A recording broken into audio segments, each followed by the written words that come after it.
పిల్లలు బాగుండాలని కోరుతున్నాం. పిల్లలు ఎవరు దారి తప్పొద్దని మనం కోరుతున్నాం. పిల్లలు దేవుని క్రమంలో ఉండాలని కోరుతున్నాం.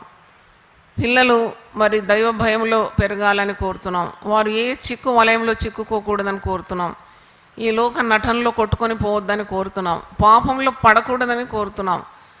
దేవుణ్ణి హత్తుకొని బ్రతకాలని కోరుతున్నాం. ఇవన్నీ మంచి కోరికలు. కానీ ఈ కోరికలన్నీ నెరవేరాలంటే నువ్వు చేసే పెట్టుబడి ఏంటి?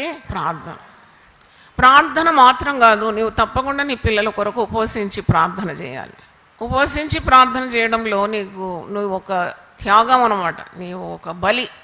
దేవుడే నరబలి కోరడు కానీ ఉపవాసం కోరుతున్నాడు. దేవునికి ఇష్టమైన ఉపవాసము చేయమంటున్నాడు.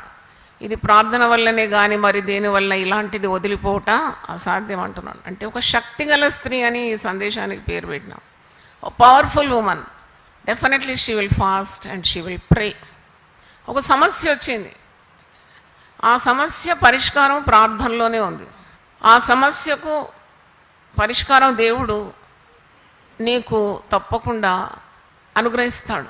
చూడండి, ఓ తల్లి ఏడ్చింది, ఎంతో కష్టపడి అల్లారు ముద్దుగా పిల్లని పెంచుకుంది, వివాహం చేసింది. ఎంత కలలు కంటారు కదా తల్లిదండ్రులు, నా బిడ్డకి ఇప్పుడు వివాహం అయింది, వచ్చే సంవత్సరంలోగా నేను మన్మరాలన్నా ఎత్తుకుంటాను. ఇదొక ఆశీర్వాదం. అది నీ పిల్లలను చూడడం ఒక దీవెన. మరి అది కాకుండా వాళ్ళు కలుసుకోవడం లేదు, వాళ్ళు ఎడముఖం పెడముఖం ఉన్నారు. తల్లికి ఎంత దుఃఖం, తండ్రికి ఎంత దుఃఖం. ఎంత కష్టపడి పెంచినాము, ఎన్ని కట్నాలు ఇచ్చినాము, ఎంత చదివించినాము. వాళ్ళలో సమాధానం లేదంటే తల్లిదండ్రులకు సంతోషం ఉంటుందా? ఉండదు. అందుకే ఒక తల్లి ప్రార్థన ఎప్పుడు ముగిస్తుందని నేను ఆలోచించినాను. ఒక తల్లి ప్రార్థన ఎప్పుడు అంతమవుతుందంటే తన కొన ఊపిరున్నంత వరకు పిల్లల కొరకు ఏం చేయాలి? ప్రార్థన చేయాలి.